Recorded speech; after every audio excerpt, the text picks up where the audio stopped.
অপ্রাসঙ্গিকভাবে হলেও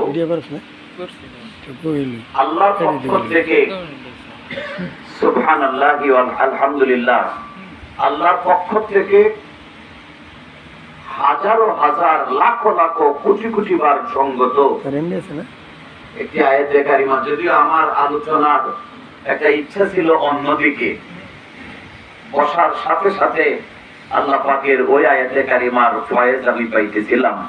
তাৎক্ষণিকভাবে আমার চিন্তা চেতনার মোট ঘুরিয়ে নিয়ে আল্লাহ পাকের ওই কালামুল্লাহ শরীফ থেকে তেলাওয়াত করেছি। আল্লাহ পাক প্রশ্ন করেছেন, হাল জাযাউল ইহসান ইল্লাল ইহসান।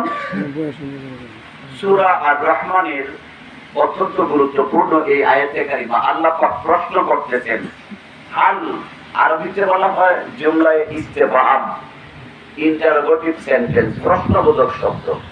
আল্লাহ বলছেন হাল জাযা, কি হইতে পারে বিনিময়, ইহসান একটা ভালো কাজের বিনিময় কি হইতে পারে। আল্লাহর কুদরতে আবার জবাব দিচ্ছেন ইল্লাল ইহসান, আরেকটা ভালো কাজ ছাড়া, একটা ভালো কাজের বিনিময়, একটা ভালো কাজের প্রতিদান আরেকটা ভালো কাজ ছাড়া কি হইতে পারে। সুবহানাল্লাহ সুবহানাল্লাহ। ফাবিআইয়ি আলাই রাব্বিকুমা তুকাজ্জিবান। আল্লাহ পাক বলছেন, তুমি তোমার রবের, তুমি তোমার প্রভুর কোন নিয়ামতের স্বীকার করতে পারো? কন্যা একটু সুবহানাল্লাহ। আল্লাহ পাক নিজে বলেছেন ভালো কাজের প্রতিদান আরেকটা ভালো কাজ ছাড়া কি হইতে পারে। মরহুম মকফুর আব্দুস সালাম ভাই, আব্দুস সালাম বাচ্চা থেকে মুরব্বী, নারী পুরুষ, শিক্ষিত মূর্খ, সকল মানুষের কাছেই একটি পরিচিত নাম, ঠিক কিনা কোন? নেতাকেরা চিনবে না, কিন্তু খাজা বাবা শম্ভুগঞ্জির যারা ভক্ত মুরিদ, খাজা বাবা শম্ভুগঞ্জির যারা জাকের মুরিদ, আশেক, খাদেম, সবাই এক নামে ছিলেন সালাম ভাই হিসেবে। সালাম ভাই, এই আব্দুল সালাম জগতের কেউই তাকে চেনার কথা ছিল না। অনেক বড় বড় উচ্চ শিক্ষিত, নামি দামি, অনেক বড় চাকরি করে এরকম মানুষকেও খুব বড় জোর চিনলে তার ইউনিয়নের মানুষেরা চিনে, পুরা উপজেলার মানুষও চিনে না। আমার নেত্রকোনার একজন সাবেক রাষ্ট্রপতি ছিলেন, মারাও গেছেন অনেক আগেই। ওই উপজেলার মানুষই চিনত না যে তার এলাকার, তার উপজেলার একজন লোক রাষ্ট্রপতি হয়ে গেছে। কারণ উনি এরকম ভাবেই চলতেন, খুব চাপটি লোক ছিল, অহংকারী লোক। আত্মীয় স্বজন কেউ সে চিনত না। নিকট আত্মীয়রাও যদি 5 বার 6 বার পরিচয় দিতে তখন হয়তো উনি চিনছে। কিন্তু এই আব্দুল সালাম এত বিশ্ববিদ্যালয় পাশ করা মানুষ ছিল মনে হয় নাকি?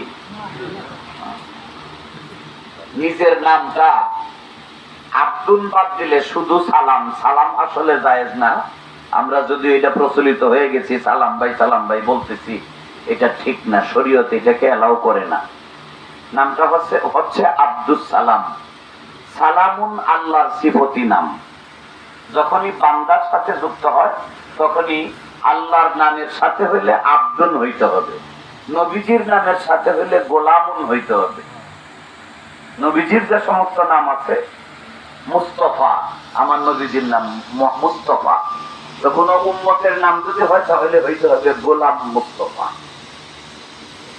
আল্লাহর নামের সাথে যখন বান্দার নাম যুক্ত হয় তখন আব্দুল শব্দ ব্যবহার করতে হয়। তো আব্দুল সালাম সুন্দর হয় না, এই জন্য সিনের উপরে তাসদীদ দিয়া ওই যে আব্দুলের নুন এটা মাহজুব হয়ে যায় আব্দুস সালাম। এই আব্দুস সালাম, এই 5টা অক্ষর 6টা অক্ষর, এটা সে নিজে লিখতেও জানতো না, কিন্তু লক্ষ লক্ষ জাকের মুরিদের কাছে অত্যন্ত প্রিয় একটা মানুষের নাম আব্দুস সালাম। শুধু বাংলাদেশে না, শুধু বাংলাদেশে না, আমি খাজা বাবা শম্ভুগঞ্জের সঙ্গেও ইন্ডিয়াতে সফর করেছি, মহামান্য মেজর হুজুর পাকের সঙ্গে বহুবার সফর করেছি, আমাদের শান্তি পীরমার সাথেও আমি ইন্ডিয়াতে সফর করেছি। ওই সময় সালাম ভাই একাধিকবার, আব্দুল সালাম ভাই একাধিকবার ওই সফরের তিনিও সঙ্গী ছিলেন, অথচ নিরেট মূর্খ মানুষ, নিরেট মূর্খ মানুষ।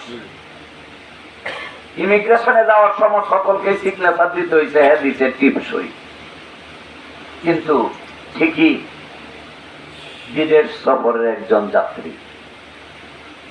খাজা বাবা তাকে এত ভালোবাসতেন, সে নিজের হাতে পাক করে খাজা বাবা শম্ভুগঞ্জিকে খাওয়াইত, নিজের হাতে পাক করে খাজা হুজুরামদেরকে, বড় হুজুর বলেন, মেজো হুজুর বলেন, প্রায় সকল হুজুররাই আব্দুল সালাম ভাইয়ের হাতের পাক করা খানা খাইতেন এবং খুব স্বাদ পাইতেন, মজা পাইতেন।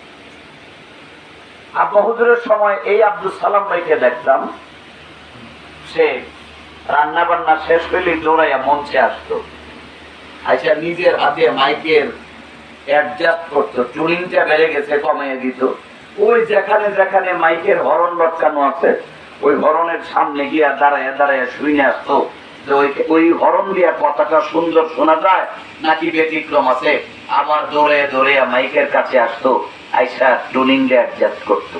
ওই সময় বিদ্যুৎ ছিল না, হেজাক বাতি দিয়া চলতো, হেজাক বাতি ৫টা ৬টা বাতি লাগাই দেওয়া হইতো, ওই বাতিগুলো নিজে নামায়া নামায়া আবার হাওয়া কইরা কইরা বাতিগুলো অ্যাডজাস্ট করতো, চিল্লা হল্লা করতো যদি ডিস্টার্ব হইতো।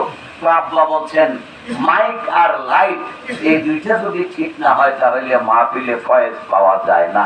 এই কথাগুলো আব্দুল সালাম ভাইয়ের মুখের কথা। আব্বা বলছেন তোমরা লাইট আগে দেখবা, মাইকটা দেখবা, লাইট এবং মাইক এই দুইটা জিনিস যদি ঠিক না থাকে ফয়েজ পাওয়া যায় না। এই কাজগুলো আব্দুল সালাম ভাই করত। আমি কি বানাইয়া বলতেছি না? ঠিক আছে। বহু বছর লোকটার সাথে চলেছি আমি। মিশনের সব আলেমদের কার কি চাহিদা, কার কি চাহিদা। আমার আব্বাকে আপনারা সবাই চিনেন, আব্বাকে ওই আব্দুল সালাম ভাই পাক করে খাওয়াইতো। গরুর গোশত আব্বাও খাইতেন না, তো গোশতের মধ্যে যে আলুগুলো দেওয়া থাকতো তাড়াহুড়া করে করবোটা কি, কিছু যদি না পাইছে গোশতের তরকারির আলুগুলো কচলাইয়া আলাদা ভাবে সরিষার তেল দিয়ে ভর্তা করে আমার আব্বার প্লেটে দিত, আমাদেরকেও দিত। বহু মাহফিলে আমরাও গরু গোশত খাই না দুই ভাই, একেবারে খাই না তা না, মাঝে মধ্যে ঠেলা করে খাই, তবে ইচ্ছা করে খাই না। তো এই মাছের তরকারি, একটু সবজি ভাজি, যখন যা পাইছে, আর কিছু না হইলেও বাড়িওয়ালার কাছ থেকে 2টা ডিম নিয়ে ভাজি করে একটু ডাউল দেওয়া হইলেও খাওয়াইতো এই আব্দুল সালাম ভাই। জাকেরদের সাথে তার কেমন আচরণ ছিল আমি খুব একটা জানি না, আমাদের সাথে যা করছে এই ততটুকু বলতে পারতেছি। আজকে আমার মনে হয় এখানে আপনাদেরকে তো কেউ ভ্যান লরি পিকআপ ভাড়া করে নিয়ে আসে নাই, আসছে নিজের দায়িত্বেই আসছেন। এবং এই কুটামণি, সাতকোড়া, কৈলাহাটা এইসব আশপাশ গ্রামের চেয়ে যতটুকু আমি বুঝতেছি চিনতেছি দূরবর্তী জাকের এইখানে আজকে কম না বেশি? দূরবর্তী জাকের আজকে বেশি। তার প্রতি একটা প্রেম ছিল, মহব্বত ছিল, ভালোবাসা ছিল। এটাই হলো বাস্তব প্রমাণ।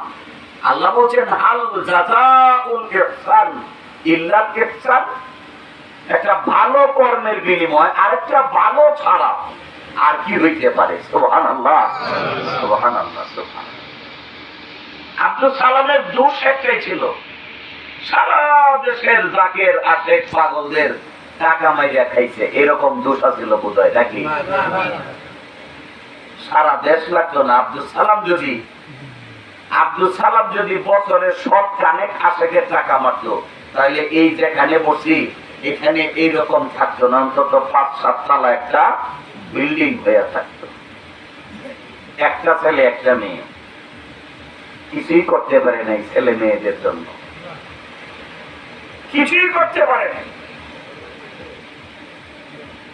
একটাই করেছে, জাকের আশেক পাগলদের মণিকুঠায় সে তার একটা জায়গা করে নিচ্ছে। লক্ষ লক্ষ জাকের, লক্ষ লক্ষ আশেক প্রেমিক পাগল এই মূর্খ আব্দুল সালাম খাদেম তার জন্য এখনো কাঁদে। এখনো 5 বার 7 বার 10 বার 20 বারও যদি কেউ দিনে দোয়া করে, মোনাজাত করে, কবর জিয়ারত থেকে শুরু করে সব মোনাজাতে আব্দুল সালাম ভাইয়ের নাম আছে না নাই? এমন জীবন করো এ গঠন, মরিলে তুমি কাঁদিবে ভুবন। মনীষীদের কথা। আজকে আব্দুল সালাম ভাইয়ের প্রথম ইন্তেকাল বার্ষিকী। আমার মতো গুনাহগারের এই অনুষ্ঠানে আজকে কাকতালীয় ভাবেই উপস্থিত হওয়া। গতকালকে সন্ধ্যায় আমি জানতাম না, আমার আজকে প্রোগ্রাম ছিল বরিশালে, বিশাল এক সম্মেলন, অন্তত 1 মাস আগে থেকে, রমজানের আগে থেকে প্রচারই হইতেছে যে ভদ্রলোক আয়োজন করছেন। গতকালকে তার মা মারা গেছে, ভাই আছে সিঙ্গাপুর, পুরা স্তব্ধ হয়ে গেছে এলাকা। খুব স্বনামধন্য সানজানি ফ্যামিলি। সানজন শুরু করছে, হুজুর কি করব, আমার ভাই আসবে আগামীকালকে, অর্থাৎ আজকে সন্ধ্যায় বোধ উনি সিঙ্গাপুর থেকে বাংলাদেশে পৌঁছে। রাত্রে মাকে দাফন করার একটা হুলুদ তুলুদ। বললাম যে এই মুহূর্তে সভা তো হবে না, সম্ভব না। এটা কি করে সম্ভব হয়েছে? যেহেতু আপনি ফ্রি হইতেন অনুষ্ঠানটা করে, শোনার সাথে সাথে আমি ফয়েজ পাইলাম যে পাগলায় আর কিছু করুক না করুক করতে পেরেছি। তা না হইলে মেজহুদুর পাক কিন্তু আপনি আছেন গাইবান্ধা সফরে, 3 দিনের সফর, আপনি প্রথম গেছেন ওখানে। বরিশাল থেকে আমার ওইখানে যাওয়ার কথা, কিন্তু বললেন যে যেহেতু ফ্রি হয়ে গেছেন এই অনুষ্ঠানটা করে আসেন। তা না হলে তো আমার মতো গুনাহগার এই মাহফিলে আসার মতো কোনো সুযোগ ছিল না। তো আপনাদেরকে দেখে ভালো লাগছে। আমার অনুরোধ যেটা থাকবে সেটা হলো, আমরা সবাই সৎ পথের পথি, ঠিক না বেঠিক? আমরা সকলেই সৎ পথের পথি। আর